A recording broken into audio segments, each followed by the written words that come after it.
ఒకటవ అధ్యాయం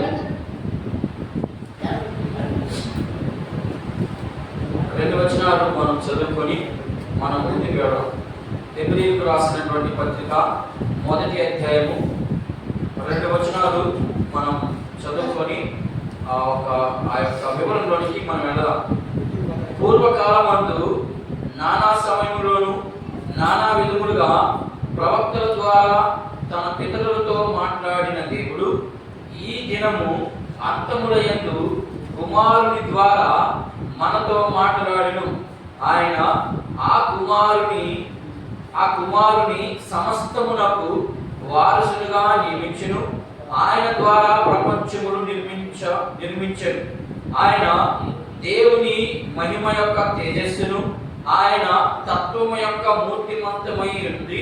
తన మహత్తు గల మాట చేత సమస్తమును నిర్వహించుచు పాపముల విషయములో శుద్ధీకరణము తానే చేసి దేవదూతల కంటే ఎంతో శ్రేష్టమైన నామమును పొందెను.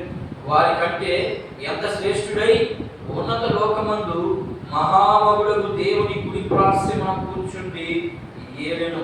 నీవు నా కుమారుడు, నేను నిన్ను కనియున్నాననియు, ఇదియుగాక నేను ఆయనకు తండ్రినైందును, ఆయన నాకు కుమారుడను అనియు ఆ దూతలతో ఎవరితోనైనా ఎప్పుడైనా చెప్పానా అనే ప్రశ్నతో ఆగింది. ఇక్కడ ప్రార్థన చేస్తున్నాం. పరిశుద్ధుడా, మహోన్నతుడా, సర్వాధికారి, ఈ ఉదయకాల సమయంలో మీరు మాకు అనుగ్రహించబడినటువంటి మాటలను బట్టి దేవా, మేము మాట్లాడడం కన్నా మీరు మాట్లాడి ఉన్న సత్యాన్ని మేము గ్రహించి ఆ రీతిగా మేము జీవించుటకు మమ్మల్ని సిద్ధపరచమని రావాల్సిన వారిని కూడా మరి దీవించి ఆశీర్వదించి వారి వారి కుటుంబాలలో వారు నీ యొక్క సన్నిధిని అనుభవించినట్టుగా చూపించమని మీరు మహిమ పొందుతామని మమ్మల్ని మా యొక్క పరిచయను మీరు కూడా జ్ఞాపకం చేసుకొని దేవునికరంగా ఆశీర్వాదకరంగా మార్చమని ఈ ప్రార్థన యేసుక్రీస్తు వారి నామములో ప్రార్థిస్తున్నాము తండ్రి, ఆమేన్. దీని యొక్క పుస్తకం యొక్క వివరణలోనికి మనం వెళ్తా ఉన్నాం. హెబ్రీయులకు రాసినటువంటి పత్రిక అనేది బైబిల్ గ్రంథంలో ఒక పుస్తకంగా మనం చూస్తా ఉన్నాం.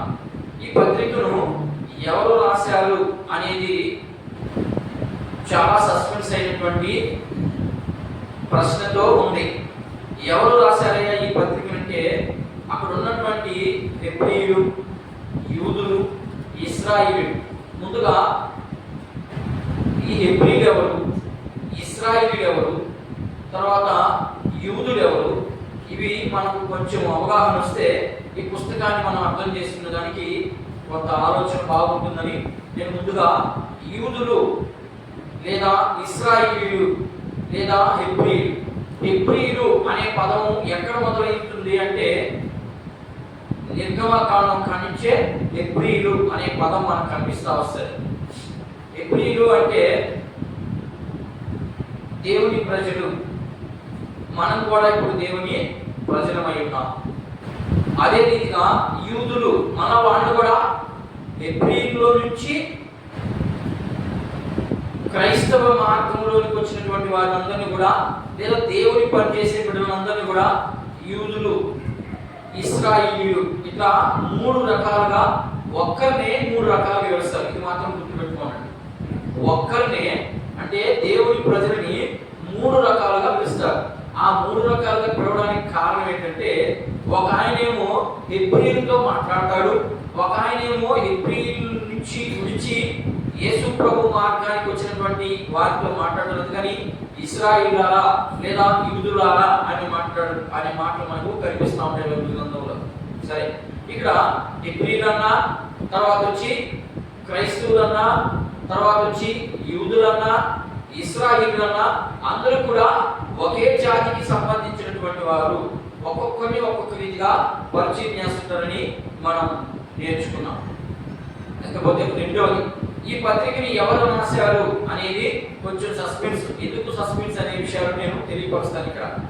ఎందుకు అసలు పేరు ఆయన సర్వసాధారణంగా రాయబడినటువంటి వ్యక్తి, పుస్తకం రాయబడినటువంటి వ్యక్తి లేదా ఉత్తరం రాయబడినటువంటి వ్యక్తి ఆయన పేరు రాసుకుంటాడు. ఎవరికి రాస్తున్నాడు?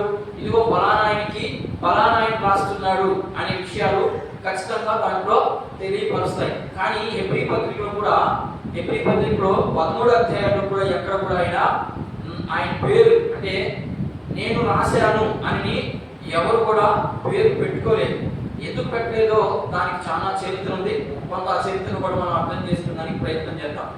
మొదటిగా ఎందుకు పేరు రాయబడలేదు, ఆధార్ ఎవరు, రాసిన వ్యక్తి ఎవరు అనే విషయాన్ని మనం గమనిస్తే, మనం 13వ అధ్యాయాన్ని ఒకసారి గమనిస్తే రెండు అభిప్రాయాలు ఉన్నాయి.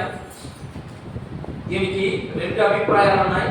ఏంటయ్యా రెండు అభిప్రాయాలు అంటే, ఒకటి పౌలు రాశాడని, రెండు బర్నబా. మీకు అందరికీ తెలుసు ఆయన బర్నబా ఎవరు?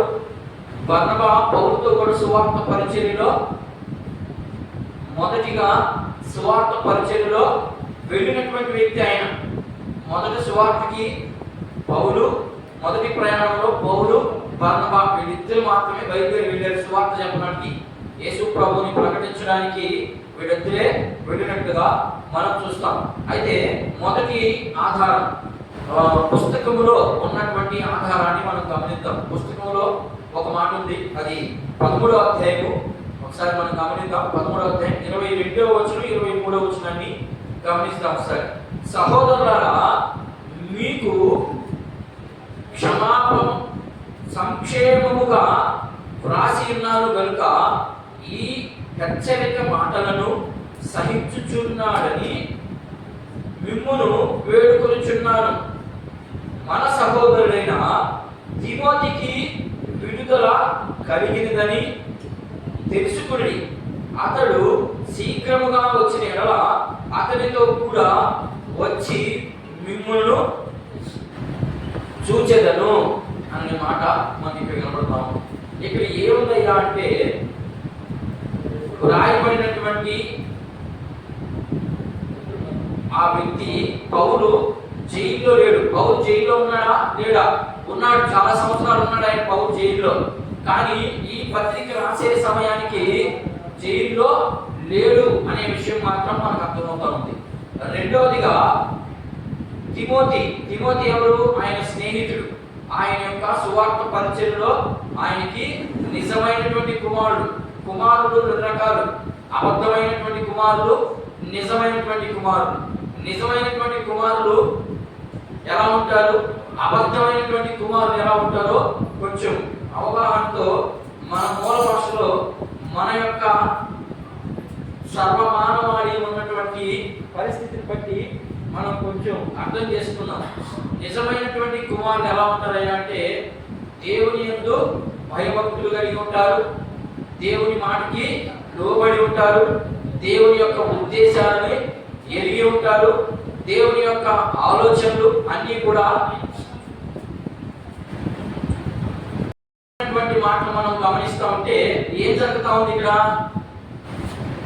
ఆ యొక్క గ్రంథకర్త ఎక్కడ లేడని అర్థమవుతుంది. జైల్లో లేడు. సువార్త చేసినప్పుడు ఆ రోజుల్లో జైల్లో వేసేవారు. ఈ రోజు రక్షణగా దేవుని మందిరం కట్టుకొని దేవుని మాటలు వింటున్నామంటే మనం ఎంతో ధన్యులమే. ఇలాంటి సిచ్యువేషన్ వాళ్ళ కదా ఆ రోజుల్లో లేదు.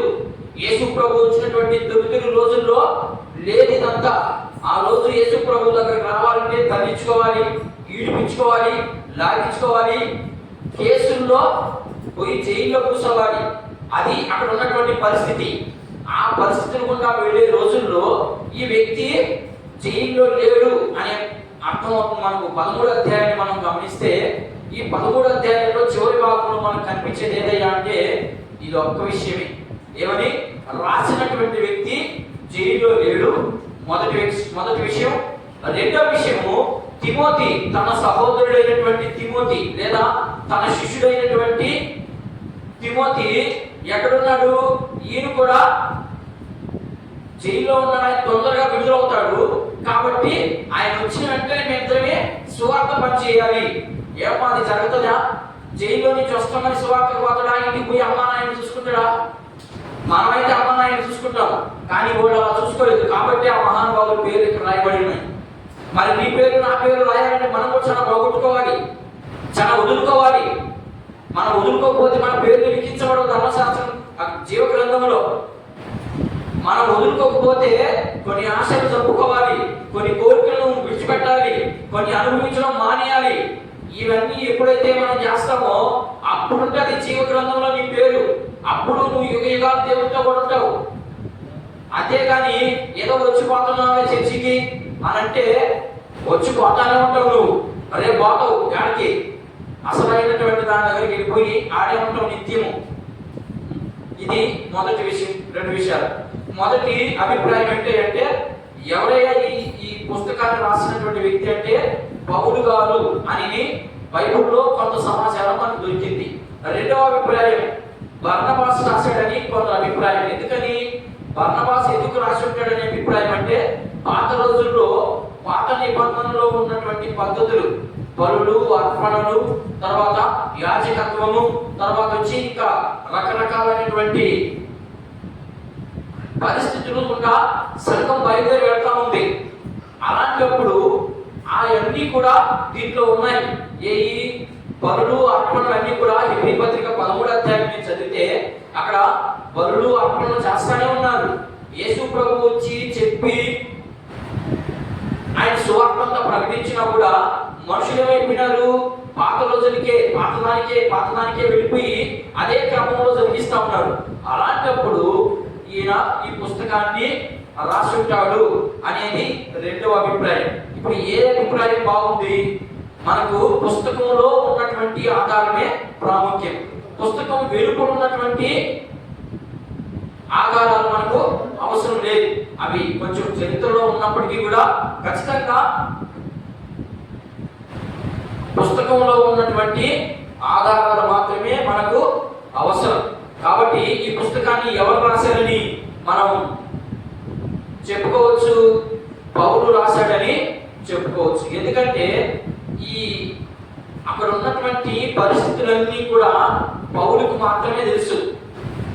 పొరవాడికి అన్ని తక్కువగా తెలుసు, కానీ పౌలు గారికి అన్ని క్లారిటీగా తెలుసు. అక్కడ ఉన్నటువంటి బలులు, అర్పణలు, పాత సిద్ధాంతం ఏంటి, పాత పద్ధతులు ఏంటి అన్ని కూడా పౌలుకి తెలుసు. కాబట్టి పౌలే ఈ పత్రిక రాసేయడానికి ఒక గొప్ప నిదర్శనం. రెండవది అయితే రచయిత అంటే ఆ పుస్తకాన్ని రాసినటువంటి వ్యక్తి ఎందుకు తన పేరు రాసుకోలేదు? ఇది చాలా ప్రాముఖ్యమైనటువంటి విషయం. దీనికి పేరు రాసుకోకపోవడానికి బలమైనటువంటి కొన్ని కారణాలు ఉన్నాయి. ఏంటైనా బలమైనటువంటి కారణాలు అంటే మనం కొంచెం చరిత్రలోకి కొంచెం వెళ్తే ఆ చరిత్రలో జరిగినటువంటి కొన్ని సంఘటనలను బట్టి మనం కొన్ని చూద్దాం. ఏంటయ్యా చరిత్రలో జరిగినటువంటి సంఘటనలను మనం గమనిస్తే యూదులు, ఇందాక చెప్పాను నేను, ఎవరు యూదులన్నా, ఇశ్రాయేలీలన్నా, తర్వాత హెబ్రీలన్నా, వీళ్ళందరూ ఒకే సంబంధించినటువంటి మనుషులు. హెబ్రీలు అనే పదం ఎక్కడి నుంచి వాడబడింది అంటే అబ్రహాము నుండి మోషే దాకే హెబ్రీలు అనే పదం మనకు కనిపిస్తూ ఉంటుంది. ఆ తర్వాత హెబ్రీలు అనే పదం మనకి కనిపించదు, ఉంటారు కానీ అది పెద్దగా వాడబడలేదు ఆ పదాన్ని. రెండవది ఇశ్రాయేలీలు అంటే ఖచ్చితంగా మనకి కనిపిస్తుంది. ఇశ్రాయేలీయులారా అని చాలా విషయాల్లో ఇశ్రాయేలీయులారా అని మాట్లాడతారు గ్రంథకర్తలు. మూడవది యూదులు అంటే రెండు గోత్రాలు వారే, అంటే దేవుని యాజకత్వం చేసేవారు, రాజులుగా ఉన్నటువంటి వారిని యూదా వంశస్థులు అని పేరు పెట్టారు. కానీ వీళ్ళు ముగ్గురు ఒకటే. వీళ్ళు ముగ్గురిని ఒక్కొక్క వ్యక్తి ఒక్కొక్క రీతిగా పరిచయం చేస్తూ ఉంటాడు. నేను చెప్పేది అర్థం అవుతుందా? నేను పెద్దోళ్ళకి అర్థం అవుతుంది, ఇది మీరన్నా అర్థం చేసుకోండి. పెద్దోళ్ళు అర్థం కాగానే మోగబోయి జీవం లేనటువంటి జీవోత్సరాలుగా పడుకున్నాడు. మీరన్నా అర్థం చేసుకొని జీవం కలిగిన మాటలు విని అసలు జీవానికి మనిషికి సంబంధం ఏంటి, ఎలా యేసు ప్రభు మాటలు జీవాన్ని ఇస్తాయి, ఎలా ఇస్తాయి అంటే వాడు మనుషులు కదా, మీరైన మనుషులు, వాళ్ళు చచ్చిన స్థితిలో ఉన్నారు అని ఎందుకు చెప్తున్నానంటే ముందు ప్రకటించబడినటువంటి సువార్త అంతా స్వార్థపూరితమైనటువంటి సువార్త. అంటే వాళ్ళు బ్రతికేదానికి వాడు ఏదో నేను సేవ చేస్తున్నానని చెప్పేదానికి చేసినటువంటి సువార్త విన్నారు. కానీ ఇప్పుడు విన్నటువంటి సువార్త యేసు ప్రభు ఏదైతే బోధించమన్నాడో, యేసు ప్రభుకి ఏదైతే చెప్పమన్నాడో, బైబిల్ గ్రంథంలో ఏదైతే ఉందో దాన్ని మీకు ఇంట్రడ్యూస్ చేస్తా ఉన్నాను. కాబట్టి దీన్ని అర్థం చేసుకోవడం చాలా కష్టం.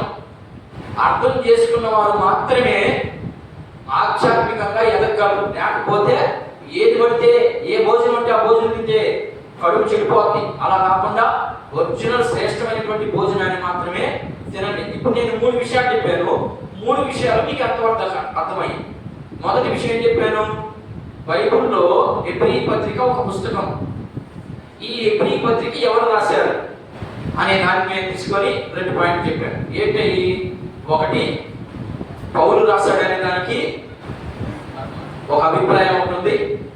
రెండోది, బర్నబాసు రాశాడని అభిప్రాయం ఉంది. బర్నబాసు ఎవరో కూడా నేను మీకు చెప్పాను. బర్నబాసు ఎవరయ్యా అంటే పౌలుతో పాటు సువార్త చేయడానికి మొదటి ప్రయాణంలో ఆయన 3 ప్రయాణాలు చేశాడు.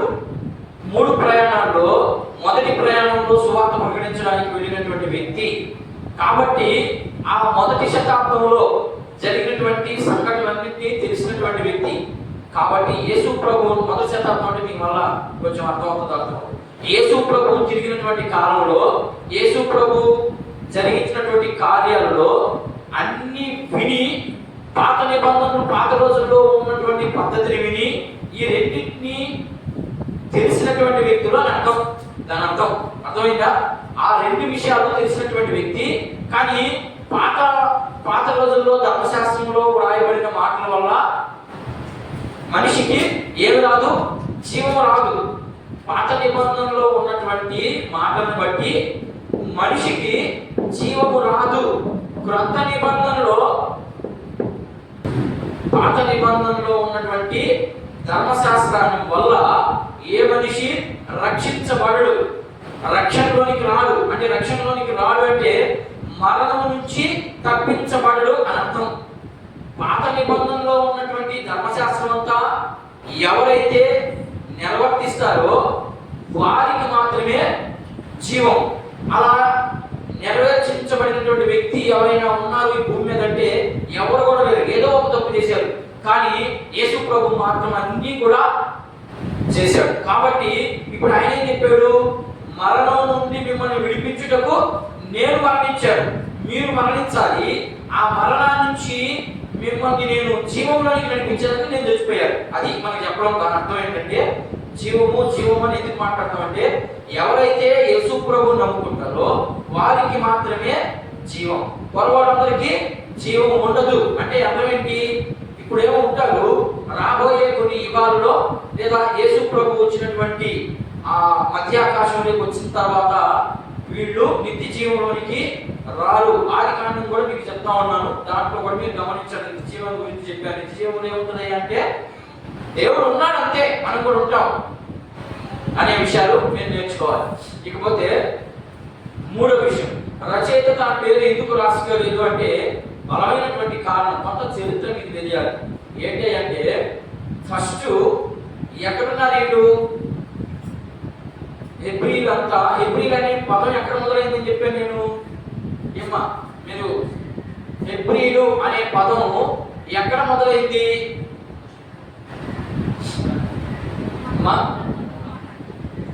నిర్గమాకాండం నుంచి మొదలైంది. అప్పుడు దాకా హెబ్రీలు కదా వీళ్ళు. అబ్రహాము సంతానం కదా వీళ్ళు. అబ్రహాము ఏ సంతతికి సంబంధించిన వ్యక్తి?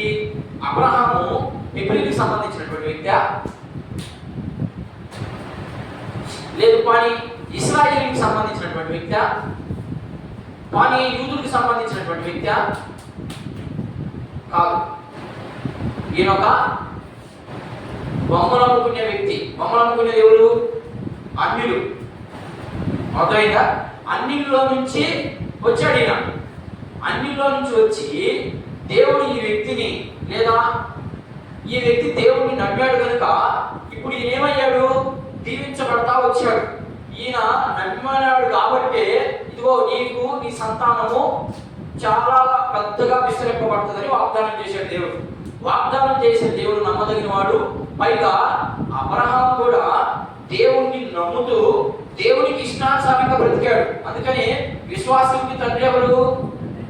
అబ్రహాం. అంటే ఆయన చెప్పిన దాన్ని ఏది కూడా ధృవీకరించలేదు, అన్నిటికీ ఊపుకొట్టాడు. ఒకవేళ చేశాడు చేయలేదని పక్కన పెడదాం, అన్నిటికీ మొదటగా ఊపుకొట్టాడు. కాబట్టి ఈయన ప్రతి ఒక్కరికి ఈ భూమి మీద విశ్వాసి అని ఎవరైతే చెప్పుకుంటాడో వాళ్ళందరికీ తండ్రి ఎవరు? అబ్రహాం. ఈ భూమి మీద యేసు ప్రభువుని ఎవరైతే నమ్ముకుంటాడో, ఎవరైతే ప్రభువుని విశ్వసిస్తారో వాళ్ళందరూ కూడా అబ్రహాంకి సంబంధించినటువంటి సంతానము.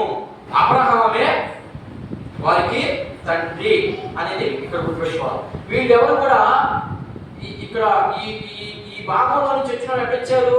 అబ్రహామును ఆశీర్వదించి ఇస్సాకునిచ్చాడు, ఇస్సాకును ఆశీర్వదించి ఇశ్రాయేలుని ఇచ్చాడు. ఈ ఇశ్రాయేలు యాకోబు పేరే ఇశ్రాయేలు. వాళ్ళంతా కూడా ఒక దేశముగా లేదా ఒక ఒక జాతిగా చలనమని ఉంటున్నారు. అందుకని ఇశ్రాయేలు అని పెట్టే వాళ్ళకి. ఆ ఇశ్రాయేలు మళ్ళా రెండుగా చీలినప్పుడు ఇప్పుడు యూదులు కొంతమంది అయ్యారు, కొంతమంది ఇశ్రాయేలుగా మార్చబడ్డారు. ఇది ఉత్తర రాజ్యం, ఇది దక్షిణ రాజ్యం. ఇదంతా మీకు తెలిసిందే. నేను మాటికి అక్కడికి వెళ్ళను, ఎందుకంటే మీకు అర్థం కాకపోతే కష్టం మీకు వెళ్ళాలి, లేకపోతే మీకు అర్థం కాదు. అయితే ఇప్పుడు ఎందుకు రాసుకోలేదు పేరు? ఎందుకు రాసుకోలేదయ్యా పౌలు అంటే, పాత రోజుల్లో ఏముందమ్మా? అబ్రహాం కాడించి ఏం జరుగుతా ఉంది? పాత రోజుల్లో ఇప్పుడు దేని గురించి ప్రకటిస్తాం? ఎందుకు రాయలేదు ఈయన పేరు అంటే బలమైన కారణం ఏంటంటే, ఇప్పుడు అబ్రహాం మొదలుకొని యేసు ప్రభు వరకు ఏం జరుగుతా ఉంది? తప్పు చేస్తే ఏం జరుగుతా ఉంది? బలి జరుగుతా ఉంది. అర్థమైందా? పశువును వాళ్ళ స్తోమకు తగ్గట్టుగా వాళ్ళు బలులు జరిగిస్తా ఉన్నారు. బలులు జరిగిస్తా ఉన్నప్పుడు యేసు ప్రభు వచ్చాడు మధ్యలో. బలు జరిగించుకుంటా కొన్ని వేల సంవత్సరాలు గడిచిపోయింది. తర్వాత యేసు ప్రభు వచ్చి, యేసు ప్రభు ఏం చేశాడు? బలియు అర్పణ నేను వాడు, నేనేం కావాలి? నా మాట వినండి అంతే. నాకు ఒక చెవిని అమర్చితివి. ఎప్పుడు పత్రిక వస్తుంది మనకు, అదంతా మనం ముందు చూస్తాం. యేసు ప్రభు ఏం చేశాడంటే, అట్లా బలిని లేదా వాళ్ళకి నచ్చినటువంటి అట్లా చంపుకుంటా వెళ్ళిపోతే చివరికి ఈ భూమి మీద ఏది కూడా మిగలదు. కాబట్టి ఇప్పుడు యేసు ప్రభు ఏమైపోయాడు? పస్కా బలి. పస్కా పండుగ చేస్తున్నాం కదా మనం. ఆ పస్కా పండుగ అంటే అర్థం ఏంటంటే, యేసు ప్రభు మన పాపాల నిమిత్తము చనిపోయాడు. ఇక బలిలో అవసరం లేదు. నువ్వు దోణ్ణి, మేకని, కుక్కని, కోడిని తేవలేదు. నీ కోసము యేసు ప్రభువే చచ్చిపోయాడు. అర్థమైందా? అలాంటప్పుడు మీరు ఎందుకు బలుల దగ్గరికి వెళ్తున్నారు? ఇది రాయడానికి గల ఉద్దేశం. అర్థమవుతుందని చెప్పేది. ఏంటి ఉద్దేశం చెప్పండి ఒకసారి మళ్ళా. ఎందుకు వీళ్ళు పాత రోజుల్లో ఇక్కడ దాకా అంటే ఇశ్రాయేలు దాకా, దీన్ని కూడా పక్కన పెడతాం. దీన్ని కూడా పక్కన పెట్టి ఇశ్రాయేలు అంటే యాకోబుకి 12 మంది కుమారులందరికీ కూడా ఇశ్రాయేలు అన్నారు. ఈ ఇశ్రాయేలు అంతా ఏం చేస్తా వస్తున్నారు? మొదటి నుంచి అబ్రహాం ఏం చేశాడు, యాకోబు ఏం చేశాడు, ఇస్సాకు ఏం చేశాడు? బలర్పించుకుంటా వచ్చాడు కొంతకాలం. యేసు ప్రభు దాకా బలర్పించాడు. యేసు ప్రభు అయితే ఎప్పుడైతే వచ్చాడో ఆయనే బలైపోయాడు. ఎవరి కోసం? ఎవరి కోసమ్మా? ఇశ్రాయేలు కోసం. అంటే వీళ్ళందరి కోసం. వీళ్ళలో మనం కూడా ఉన్నాం. ఎట్లా మనం అయిందో చెప్తాను నేను. ఈ బలైపోయినప్పుడు ఇప్పుడు వీళ్ళందరి కోసం ఈయన బలైపోయాడు. కాబట్టి బలైపోయిన నన్ను నేను చెప్పిన మాట మాత్రమే వినండి అని చెప్పాడు ఈయన. కానీ ఇక్కడ ఉన్నటువంటి జనాలందరూ కూడా వాళ్ళు దేనికి వెళ్తున్నారు? దీనికే వెళ్తా ఉన్నారు. ఎందుకు వెళ్ళాల్సి వచ్చింది అని అంటే, ఇక్కడ వీళ్ళలో యూదులుగా మారిన ఉన్నారు కదా. ఇశ్రాయేలు అంటే దేవుని ప్రజలు కదా, వాళ్ళందరూ దేవుని ప్రజలు కాదు. ఇప్పుడు లోకంలో నుంచి పోయి ఈయన రక్తంతో ఎవరైతే కడగబడతారో వీళ్ళని ఈయన ఏం చేస్తాడంటే ఈ గుంపులో కలిపేస్తున్నాడు. అర్థమవుతుందా? నేను అంతకంటే వివరంగా చెప్పకూడదు. మనం కులం దగ్గర వెళ్ళిపోయినట్టుంటుంది, అందుకని చెప్పకూడదు. మనం దేనికి పనికిరానటువంటి కులం మంది, వీళ్ళు మాత్రమే మంచోడు. ఇప్పుడు ఈ చెడ్డోడు కూడా అంటే పాపి కూడా పోయి యేసుక్రీస్తు రక్తంతో కడగబడితే ఇప్పుడు ఈయన ఏం చేస్తున్నాడు? అని వీకు కూడా గిట్ల పెట్టేస్తున్నాడు. అది ఇక్కడ ఉన్నటువంటి కొంతమందికి నచ్చడం లేదు. అర్థమవుతుందని చెప్పేది ఆయన. ఎందుకు రాశాడు, పేరు ఎందుకు రాసుకోలేదు అనే దానికి వివరణిస్తా ఉన్నాను నేను. ఈయన ఇక్కడ కనిపిస్తానికి వేళలో కొంతమంది బయలుదేరి లేదు అట్లా కుదరదు, యేసు ప్రభు మాట వినేసి మాలో వచ్చేదానికి మీకు అవకాశం లేదు, మీరేం చేయాలి? బలి అర్పించాలి, సున్నతి చేయించుకోవాలి. అర్థమవుతుందా? మేము ఆల్రెడీ మాకు ఒక సిద్ధాంతం ఉంది, ధర్మశాస్త్రము. ఆ ధర్మశాస్త్రాన్ని ఏమో నేను నెరవేర్చాలంటాడు, మంచిదే. కానీ ఈయన మాట విని మళ్ళా ఇది కూడా చేయించాలి. ఈ రెండు ఎప్పుడైతే చేయిస్తామో అప్పుడు మాత్రమే మీరు రక్షించబడతారని చెప్పాడు. అలాంటి సమయంలో ఇక్కడ ఉన్నటువంటి వారు పౌలుని చంపాలనుకున్నారు. నా జాగ్రత్తగా వినాలా. ఈ మాటలు వినకపోతే రేపు వాక్యం మీకు అర్థం కాదు. మీకు చెప్పబోయే రోజుల్లో వాక్యం ఏం అర్థం కాదు. ఇదంతా ఇంట్రడక్షన్, అంటే బైబుల్లో ఏం జరిగింది, ఆ పుస్తకాన్ని రాయడానికి గల కారణం ఏంటో ఇక్కడ ఉంది. ఈ కారణాలను బట్టే వాక్యాన్ని చెప్పాలి. ఏమ్మా, నేను ఒక దగ్గరికి వెళ్ళాను, నేను వాక్యం విన్నానికి వెళ్ళాను, ఇది జరిగింది. అందుకని ఆయన ఏం రాసుకోలేదంటే ఆయన చంపాలనుకున్నారు. నేను చెప్పినట్టు అసలు బైబుల్లో ఉందా? ఏముందా? నేను చెప్పేది ఏముందా బైబుల్లో? ఇప్పుడు నేనేం చెప్పాను? పౌరుని చంపాలనుకున్నారు. ఎంతమంది? ఇంచుమించు 6,000 మంది ఆయన్ని చంపాలనుకున్నారు. అది కరెక్ట్గా బైబుల్ ఎక్కడ మీరు చదివారమ్మా? నేను చెప్తా ఉంటే వింటా ఉన్నాను, అంతే కదా? అంతే, ఎనగలే మన పని. దాన్ని మనం ఎక్కడుంది ఇది, వీడు ఎక్కడ చెప్తున్నాడు అనేది మనం ఎప్పుడైతే విశ్వాసి ఇలా గ్రహిస్తాడో అప్పుడు ఇక్కడ ఉన్నది ఇక్కడ నిలబడుకున్న కథ ఏదో తెలిపోద్ది. అర్థమవుతుందా? విశ్వాసి వీడు చెప్పేది ఎక్కడుంది బైబుల్లో అని మనకు కానీ తెలిస్తే ఇక్కడ ఉన్న కథ తెలిపోద్ది. మనము బైబుల్ చదవము, బైబుల్ వినము, మనకు తెలియాలంటే మనకు తెలియదు. కాబట్టి మనం ఏం చేస్తాం? వాడు చెప్పింది అలా వినేస్తాం. వినేసి అబ్బా మా పాస్టర్ పని చెప్పాడండి, బాగా చెప్పాడండి అనుకుంటాం. అదే నిజమా అబద్ధమా? ఇప్పుడు నేనేం చెప్తున్నాను, ఇక్కడ పౌలుని చంపాలనుకున్నాను అంటున్నాను. అది ఏదో ఒక మూల ఉండాలి, బైబుల్లో ఖచ్చితంగా ఉండాలి. ఏ మూల ఉంది? అసలు ఎక్కడ ఉంది? ఎప్పుడు ఆయన్ని కొట్టాలనుకున్నారు? ఎప్పుడు దాకా ఆయన యేసు ప్రభువుని నమ్ముకోకుండా ఉన్నాడు? ఏ పుస్తకంలో కనబడుతుంది మనకి? అది అపోస్తలుల కార్యం. అట్లా చెప్పాలి. అపోస్తలుల కార్యం ఏ పుస్తకం దాకా మనకు కనబడ్డాయన? అమ్మా 7వ అధ్యాయం లోపల 7వ అధ్యాయంలో ఏం జరుగుతుందంటే స్టెఫెన్ని చంపేస్తారు. స్టెఫెన్ని చంపించింది ఎవరు? పౌలే అని చాలా గట్టి నమ్మకం, క్లారిటీ లేదు. కానీ చంపించినటువంటి వ్యక్తి ఎలా మారిపోయాడు చూడండి. ఆయన చచ్చిపోయేదాన్ని కూడా సిద్ధపడ్డా. అందరు చేత చంపించుకునేదానికి ఈడ్పించుకున్నాడు. ఎవడో చచ్చాడు, ఈడ్స్ పైకి ఆడాన్న వారేసారు ఆయన్ని కొట్టి. మరి యేసు ప్రభు కోసం ఇదంతా చేయాలన్నా? లేదు అంటే బలమైన కారణం ఏంటి? ఆయన్ని చంపేస్తారు అని కొంత రోమర్ పుట్టింది. ఎక్కడ పుట్టింది ఇది? చూద్దాం. ఆయన అపోస్తలుల కార్యం. మీకు నేను చెప్పినవన్నీ కూడా ఆ పుస్తకంలో ఉంటాయి, చూడండి. అపోస్తలుల కార్యముల గ్రంథం 17వ అధ్యాయం చూడండి ఒకసారి. ఇవన్నీ మీరు ఖచ్చితంగా, అందుకనే నేను బైబిల్ని మీరు చదవండి అని చెప్తున్నాను. నేను మీరు నిదానంగా చాలా వచనాలు చదవాలి. జాగ్రత్తగా నేను చదువుతూ ఉన్నాను, మీరు వినండి. 17వ అధ్యాయంలో 4వ వచనం కానీ చదువుదాం. ఇంకా ముందుకు వెళ్తే ఇంకా బాగుంటాయి, మీరు మొదటి నుంచి చదువుకోండి.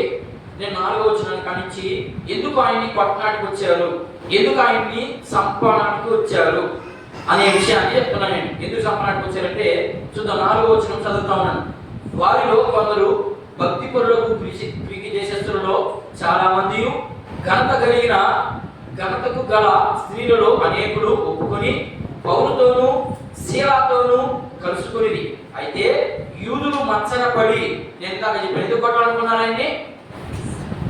యూదులకి మచ్చనం అంటే దాన్ని ఏమో ఎట్లా చెప్పాలి? మచ్చనం అంటే కుళ్ళు. ఇది మచ్చనం అంటే కుళ్ళు. వీడు అలా చేయడం వాళ్ళకి నచ్చడం లేదు. ఈ మత్సర పడేవాడు వాడు ఏం చేస్తున్నారు? కొందరు మత్సర పడి ఇప్పుడు చదువు, ఇప్పుడు చదువు. ఏంటంట? పని ఉండదు, పాట ఉండదు.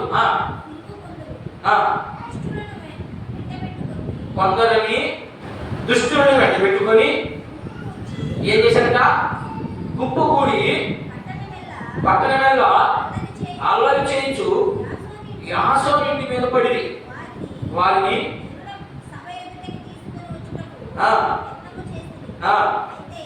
అయితే వారు కనబడినందున యాసోనును కొందరు సహోదరులను ఆ పట్టణపు అధికారుల ఎందుకు ఆధారట ఈడ్చుకొని పోయారట.